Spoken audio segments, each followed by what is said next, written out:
नमस्कार, मैं हूं मिलिंद खांडेकर और आप देख रहे हैं साप्ताहिक सभा। साप्ताहिक सभा में हम हाजिर हैं 2025 यानी नए साल का नया एपिसोड लेकर। और इस एपिसोड के लिए हमारे साथ जुड़ रहे हैं इंडिया टुडे के कंसल्टिंग एडिटर राजदीप सरदेसाई। राजदीप, बहुत बहुत स्वागत है आपका। आपके सभी दर्शकों को happy new year, wish you a very happy 2025। तो राजदीप, आपसे 2024 के बारे में बात हुई थी, अब हम 2025 के बारे में इस एपिसोड में आपसे बात कर रहे हैं साप्ताहिक सभा में। तो 2024 में जब शुरुआत में लग रहा था कि राहुल गांधी और नरेंद्र मोदी के बीच में कोई कंटेस्ट ही नहीं है, मतलब कोई मुकाबला ही नहीं है, लेकिन मुकाबला लोकसभा चुनाव में हुआ और लगा कि कोई चुनौती दे सकता है नरेंद्र मोदी को। तो अब आपको ये जो कंटेस्ट एक बन रहा है वो आपको 2025 में कहां जाते हुए दिखता है? देखिए मिलिंद, 2024 एक बड़ा अलग सा साल था, क्योंकि इतने चुनाव हुए इस देश में, बड़े बड़े राज्यों में राज्य के चुनाव हुए और बड़ा एक आम चुनाव हुआ। दुनिया में इतने चुनाव हुए, मुझे लगता है 60 से ज्यादा देशों में चुनाव हुए। तो एक चुनाव का साल था 2024। 2025 आते आते आप हमारे सामने दो बड़े चुनाव नजर आते हैं मिलिंद। एक तो फरवरी में दिल्ली का चुनाव और फिर नवंबर में बिहार का चुनाव।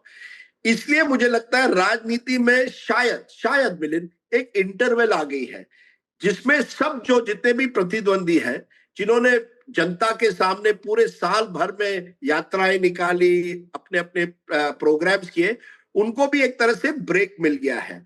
आप कह रहे हैं मोदी बनाम राहुल, या ये जो लड़ाई है कांग्रेस बनाम भाजपा, ये कहां जा रही है? आपने देखा होगा शीतकालीन सत्र में क्या हुआ पार्लियामेंट में।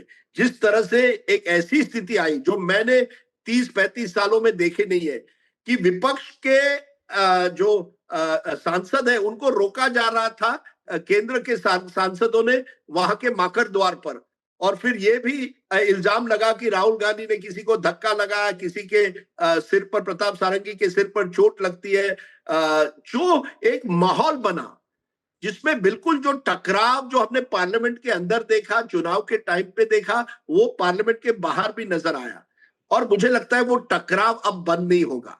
वो एक ऐसी स्थिति पर आ गया है कि हर मुद्दे पर राजनीति खेली जाएगी मिलिंद। फिर वो बजट हो इस साल का, या उसके बाद जो बाकी मुद्दे हो, प्लेसेस ऑफ वर्शिप एक्ट हो जो सुप्रीम कोर्ट के सामने है, ये सब जो बड़े मुद्दे हैं आज की तारीख में, उन पर जो टकराव होने वाला है, वो आप देखेंगे बहुत बहुत ही, मैं भयानक वर्ड नहीं यूज करना चाहता, लेकिन it will be very fierce. बहुत ही एक बहुत ही जोरदार होगा। और कौन जीता कौन हारा ये बात छोड़िए, क्योंकि चुनाव तो नहीं है, अरविंद केजरीवाल के सामने एक बड़ा चुनाव है, उस पर हम आ सकते हैं। लेकिन एक जो पॉलिटिकल राजनीति इस देश का बन रहा है मिलिंद, वो ध्रुवीकरण जो बन रही है, वो देश के लिए बहुत ही खतरनाक है। और ये खतरा मुझे लगता है 2025 में और नजर आएगा। नहीं तो जो राजीव, जो जो पार्लियामेंट्री एजेंडा है, अगर आप देखें 2025 का, तो एक तो जो सुप्रीम कोर्ट में केस है वर्शिप ऑफ एक्ट वाला जो आपने कहा, लेकिन वन नेशन वन इलेक्शन का भी कानून जो है अब जेपीसी के पास भेज दिया गया है, या वक्फ बोर्ड का भी कानून है वो भी उसको भी उन्होंने पार्लियामेंट्री कमेटी के पास भेजा है। तो आपको लगता है कि कहीं ना कहीं जो दबाव है भारतीय जनता पार्टी पे, क्योंकि 2019 में जब पूरा बहुमत था तो हमने देखा कि जितनी भी उनको बदलाव करने थे लेजिस्लेटिव, वो चाहे 370 को हटाना हो या उनको और भी जो कानून लाने थे एनआरसी को लेकर, या और भी जो बातें करनी थी, सिटीजन्स एक्ट में बदलाव जो करना था, वो सारे आ गए थे। लेकिन इस बार जो है 2024 में वो उस पर ब्रेक लगा और उसको पार्लियामेंट्री कमेटी के पास भेजा गया। तो आपको लगता है ये जो टकराव की आप स्थिति देखते हुए कि क्या one nation one election type का जो कानून है वो पास हो सकता है? देखिए, मुझे नहीं लगता ये कानून पास हो सकते हैं, क्योंकि सरकार के पास 2/3 बहुमत लोकसभा में नहीं है। और आपने बिल्कुल सही कहा, ये बहुत बड़ा फर्क 2019 और 24 के बीच में और आज की स्थिति 2025 में।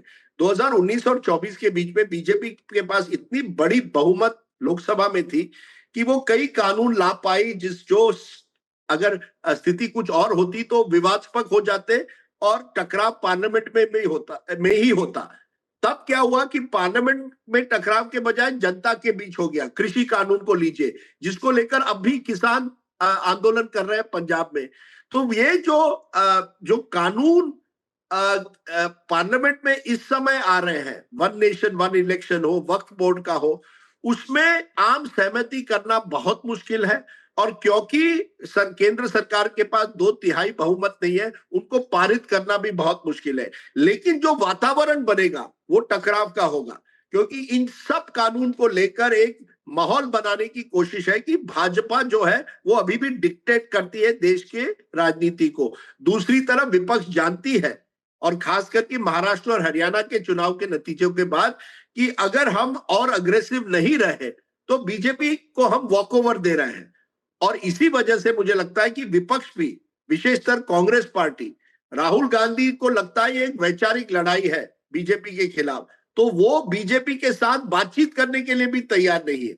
वही नरेंद्र मोदी जी को लगता है कि ये गांधी परिवार जो है वो केवल उनको कोसने में लगा है। तो जब दोनों बड़े नेता या दोनों बड़े दलों के बीच में कोई बातचीत ही नहीं हो पाती है, तो फिर देश की राजनीति किस दिशा में जा रही है? आपको ध्यान होगा कि पहले तो पार्लियामेंट मीटिंग्स के, पार्लियामेंट सांसद होने के, संसदीय कोई सेशन के पहले ऑल पार्टी मीटिंग हुआ करती थी। अब वो भी औपचारिकता बन गई है, कोई डायलॉग नहीं होता। जब संवाद नहीं होगा तो विवाद ही होगा। तो मैं देख रहा हूं कि 2025 में और विवाद बढ़ेंगे। भले ही वो चुनावी विवाद ना हो, लेकिन ये जो कानून को लेकर जो विवाद बढ़ेंगे, समाज में जो एक तरह से उथल पुथल हो रही है उसको लेकर बढ़ेंगे, हिंदुत्व को लेकर बढ़ेंगे। और इसी वजह से मुझे लगता है मोहन भागवत ने भी इशारों इशारों में एक मैसेज दिया है कि अब बस मत करिए, और क्योंकि आरएसएस बीजेपी ही एक दिन कमजोर हो जाएगी अगर इसी डायरेक्शन में, विवाद की डायरेक्शन में हम जाएंगे। नहीं तो एक राजीव, चूंकि आपने भागवत जी का जिक्र किया, तो एक महत्वपूर्ण साल 2025 इस तरह से भी है कि आरएसएस जो कि बीजेपी का एक तरह से पेरेंटल ऑर्गेनाइजेशन है, उसके 100 साल होने जा रहे हैं। तो ये भी एक 2025 का एक बड़ा मोमेंट होगा, और उनकी सरकार भी है 100 साल बाद केंद्र में भी और विभिन्न राज्यों में भी। तो आरएसएस के लिए भी एक इम्पॉर्टेंट साल है ये 2025। बिल्कुल। और आपको ध्यान होगा कि आम चुनाव के दौरान जेपी नड्डा, बीजेपी के अध्यक्ष जब थे, उन्होंने इंटरव्यू में कहा था इंडियन एक्सप्रेस की लिज मैथ्यू को कि हमें अब आरएसएस की जरूरत नहीं है। और तब यही चर्चा थी कि आरएसएस पूरी तरह से कैंपेन में शामिल ही नहीं था। महाराष्ट्र के चुनाव आते आते आरएसएस पूरी तरह से प्रचार में जुड़ गया। कई मीटिंग्स उन्होंने की, कई उनके कार्यकर्ता जमीन पर नजर आए। और 2025 में मुझे लगता है आरएसएस चाहती है कि कहीं ना कहीं उनकी जो पहचान है वो जनता के सामने वो रखे। पिछले 10 सालों में जो पहचान रही है वो ब्रांड मोदी की रही है। अब आरएसएस चाहता है कि ब्रांड आरएसएस को लेकर जनता के सामने जाए। इसीलिए इतने पिक्चरें निकल रही है जो आरएसएस के विचारधारा से जुड़ी हुई है, या इतने प्रोग्राम्स रखे जा रहे हैं जो आरएसएस के नेता उसमें शामिल हो रहे हैं, ताकि एक माहौल बने कि आरएसएस पर जो एक धब्बा इतने सालों से लगा है उनको किनारे किया गया राजनीति से। आज आरएसएस चाहता है, ये समय है, ये मौका है 2025 में, 100वां साल है, हम जनता के सामने ये रखें कि आरएसएस आखिर में क्या है। अब आरएसएस को इसी वजह से एक डर है कि अगर विवाद बढ़े, अगर टकराव बढ़े, तो फिर आरएसएस का जो एजेंडा है लोगों के सामने एक ब्रांड आरएसएस रखने का, वो भी कहीं ना कहीं उसी टकराव में फंस न जाए। इसी वजह से मुझे लगता है मोहन भागवत ने एक मैसेज दिया कि यार ये मंदिर मस्जिद की जो बातें हैं ज्यादा करिए मत, ये इससे जितना भी टकराव होता है वो देश के हित में नहीं है। क्योंकि आरएसएस अपने आप को पूरी तरह से देश हित के साथ जोड़ने की कोशिश कर रहे हैं।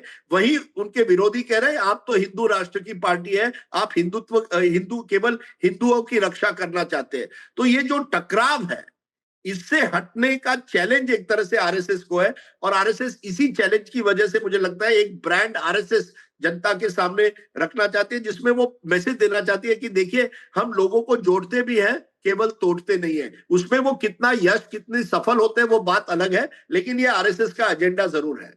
नहीं तो राजीव, जो आपने शुरुआत में कहा और सबका रुचि भी उसमें रहती है, तो बारी बारी से बात कर लेते हैं। आप कहेंगे कि मैं भविष्यवाणी नहीं करता हूं, लेकिन दिल्ली में क्या होगा, खास करके जब आम आदमी पार्टी और कांग्रेस अलग अलग लड़ रहे हैं, तो अब चुनाव में आपको क्या लगता है कि कैसे समीकरण बनेंगे?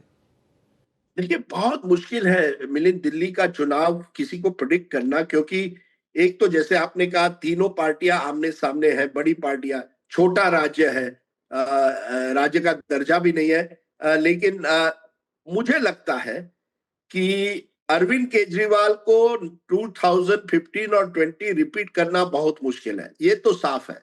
इस बार वाकई उनके सामने टक्कर है। 10 साल की एंटी इनकम्बेंसी है, जो उनके खिलाफ जो आरोप बने हैं, उनके एमएलए के खिलाफ जो एक तरह से नाराजगी है, ये सब की वजह से कांग्रेस जिस तरह से, खास करके मुस्लिम समुदाय में कांग्रेस ने अपनी एक तरह से एक पहचान, लोकप्रियता बढ़ाई है। जो एक अरविंद केजरीवाल ने वो वोट कांग्रेस से खींच लिया था, इस वजह से एक चैलेंज है। लेकिन न कि कांग्रेस के पास, ना भाजपा के पास कोई ऐसा कोई ऐसा चेहरा है या कोई स्ट्रेटेजी है जिससे वो वाकई अरविंद केजरीवाल को, मुझे लगता है, खत्म कर पाए। अरविंद केजरीवाल एक बड़े ऐसे एक स्ट्रेटेजिक नेता है, और उनकी स्ट्रेटेजी यही रही है कि पिछले 3 महीनों से वो लगातार अपने काडर्स को जमीन पर भेज रहे हैं। कई कई रेवड़ी जैसे स्कीम्स अनाउंस कर रहे हैं, रेवड़ी पे चर्चा। तो गरीब तबका में अभी भी मुझे लगता है अरविंद केजरीवाल की एक पहचान है। झुग्गी झोपड़ियों में अगर आप जाए तो अभी भी आम आदमी पार्टी की एक तरह से एक वर्कर काडर उन्होंने वहां एस्टेब्लिश की है। लेकिन मध्यम वर्गीय, मिडिल क्लास कॉलोनीज में मुझे लगता है आम आदमी पार्टी को नुकसान इस बार हो सकता है। अब जब इतना सब कहने के बाद ये कहना कौन जीतेगा कौन हारेगा, उसमें मैं नहीं पढ़ना चाहता। मैं इतना ही कहूंगा, इस बार दिल्ली में मिलित एक टक्कर होगा, जिस तरह से हमने 2013 में देखा था, जब त्रिशंकु एक विधानसभा बनी थी। तो या क्या त्रिशंकु बनेगी मैं नहीं कहूंगा, वोटर ज्यादातर आजकल बड़े साफ वर्डिक्ट देते हैं। लेकिन this is Arvind Kejriwal biggest challenge. 2015 और 20 में अरविंद केजरीवाल ने जिस तरह से अपने चैलेंजेस ओवरकम किए थे, उनको कई लोग, वो उनको उनकी सफलता का एक प्रतीक है। क्या वो हैट्रिक कर पाएंगे? ये बहुत बड़ा चैलेंज उनके सामने इस बार होने वाला है, क्योंकि बीजेपी खास करके इस चुनाव में अपनी पूरी ताकत लगाने वाली है। नहीं तो फिर भी आप मानते हैं ये एडवांटेज होगा केजरीवाल के पास? तो एडवांटेज तो है ही है फिर भी, क्या नहीं है आपको लगता है? मैं इतना ही कहूंगा, केजरीवाल जैसे नरेंद्र मोदी जी देश में नेता नंबर 1 अभी भी है, दिल्ली में अरविंद केजरीवाल अभी भी नेता नंबर 1 में मानता हूं। अब उसका मतलब ये नहीं है कि उनको कितनी सीटें आएंगी उसमें मैं नहीं पढ़ूंगा। लेकिन अगर भाजपा जिस तरह से वो हरियाणा में, अभी मैंने जिस तरह से वो बारीकी से माइक्रो लेवल पर कैंपेन उन्होंने किया था, तो जरूर वो केजरीवाल को टक्कर देगी। बट केजरीवाल जी स्टिल दिल्ली नेता नंबर 1। और क्योंकि गरीब तबका आखिर में चुनाव का नतीजा तय करता है, नेचुरली यू वुड थिंक कि आम आदमी पार्टी को इस समय एडवांटेज अभी भी है, लेकिन उतना एडवांटेज नहीं है जब जिस तरह से उन्होंने 2019 और 14 में चुनाव स्वीप किए थे। इस बार वाकई एक टक्कर है दिल्ली में।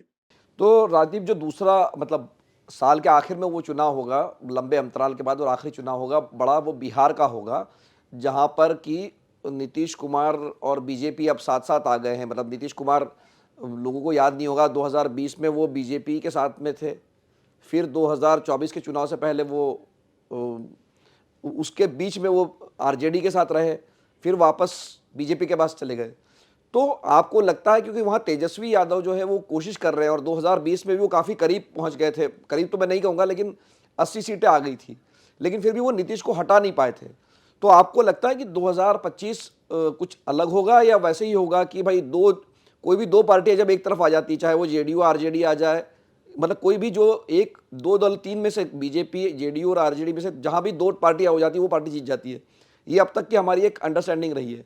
तो वो क्या रिपीट होती लगेगी आपको, या कुछ और चेंज हो सकता है? देखिए, आपने बड़ी बात कही जहां आपने कहा कि बिहार की राजनीति में कई सालों से हमने देखा है कि दो पार्टियां जब एक साथ आ जाती है, दो बड़े पार्टियां, तो वो तीसरे को कमजोर कर देती है।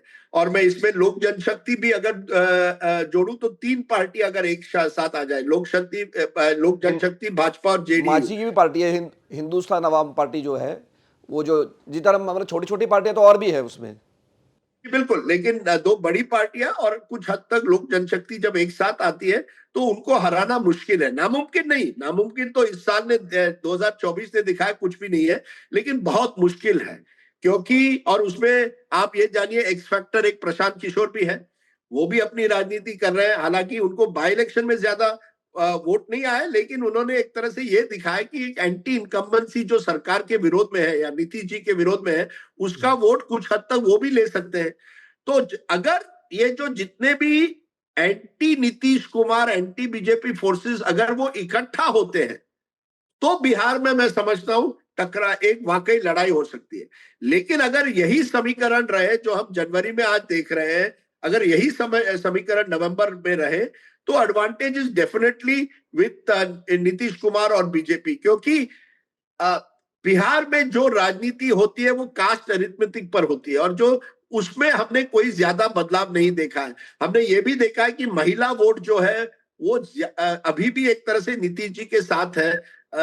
कई चुनाव ऐसे हुए हैं जहां लोगों ने कहा नीतीश जी अब खत्म हो गए, लेकिन एक ईबीसी अति पिछड़े जाति और महिलाओं का वोट अभी भी जेडीयू को कुछ हद तक मिलता है।